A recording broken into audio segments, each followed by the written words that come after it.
खमा गणिसा, जय माता दी, जय श्री श्याम। तो मेरे राजपूती कपड़ों की शॉप है, तो मैं अपने शॉप पे माल लेने के लिए जा रही हूँ। आ तो टाइम पे गई थी, लेकिन पता नहीं है बस इतना इंतज़ार क्यों करवा रही है।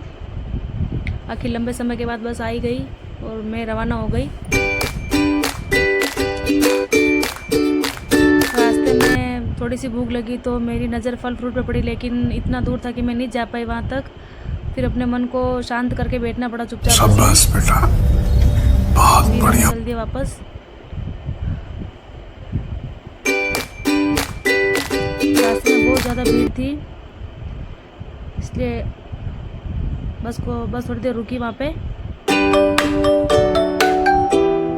ट्रैफिक की वजह से पता नहीं कुछ प्रोग्राम था, इसीलिए रोड पे बहुत ज़्यादा ट्रैफिक था।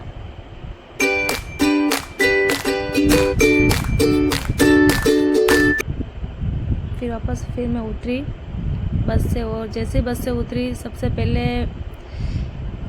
नाश्ते की तैयारी करने लगी। बहुत ज़्यादा भूख लग रही थी। नाश्ता मंगवाया, फिर नाश्ता किया मैंने। भूख बहुत लग रही थी, बिल्कुल भी कंट्रोल नहीं हुआ मेरे से।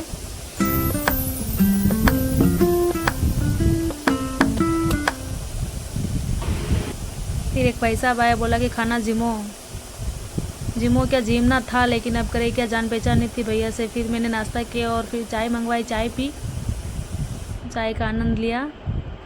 फिर मैं गई ऑटो वाले भैया के पास, तो इनसे थोड़ी देर बहस के बाद उन्होंने मना कर दिया कि मैं इतने पैसे में आपको वहाँ दुकान तक नहीं लेके जाऊँगा। तो फिर मैंने भी चलो दूसरे अंकल को बोला, वो ये मान गए थे।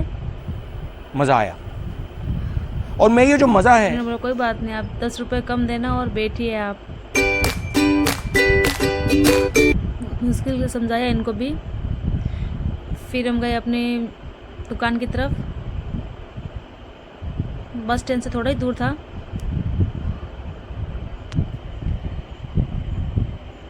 फिर मैं गई शॉप पे और अपने शॉप के लिए माल ख़रीदा। काफ़ी अच्छे अच्छे सूट थे वहाँ पे, बहुत ज़्यादा पसंद आए। आधे से ज़्यादा सूट तो मुझे मेरे लिए पसंद आ जाते हैं, लेकिन फिर भी क्या करें, अब सब तो सिलवा नहीं सकते, इसीलिए चलो कोई बात नहीं। फिर मैं वापस माल पसंद करके फिर वापस मैं ऑटो में बैठी बस स्टैंड के लिए। टाइम बहुत ज़्यादा हो गया था, शाम का टाइम हो चुका था। फिर वापस बस स्टैंड पे आई और एक बार और चाय का आनंद लिया। थोड़ा सा आगे गई, फिर एक बार और चाय पी, और फिर थोड़ा रास्ता भी लंबा था, तो इसीलिए 3-4 घंटे का रास्ता, तो फिर मैंने खाने पीने का कुछ सामान ले लिया अपने साथ में, क्योंकि थोड़ा टाइम ज़्यादा लगेगा। और रास्ते में बस कहीं रुकने वाली नहीं थी, इसीलिए फिर अपने लिए खाने का सामान लिया और बस में बैठ गई।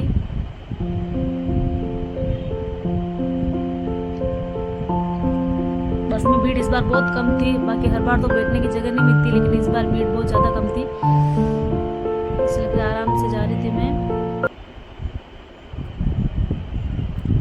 रास्ते में ये नज़ारा देखा, कितना सुंदर लग रहा है। रावण दहन हो रहा था, लेकिन दिखाई नहीं दे रहा था कुछ भी। फिर मैं पहुंची अपने रूम पे। रूम को ऊपर ज़्यादा ही, थोड़ा ऊपर ज़्यादा रूम, इसलिए एक बार तो चक्कर आ गए थे मेरे को देख के, पर क्या करें, अब जाना तो है ही। काफ़ी अंधेरा हो गया था, टाइम भी बहुत ज़्यादा हो गया था, 4-5 घंटे का रास्ता था। फिर थोड़ी देर मैंने यहाँ पे रेस्ट किया। इतनी हिम्मत नहीं थी कि मैं अब और सीढ़ियाँ चढ़ पाऊँगी।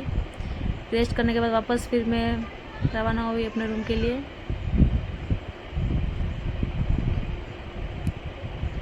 मैं आ गई अपने रूम पे।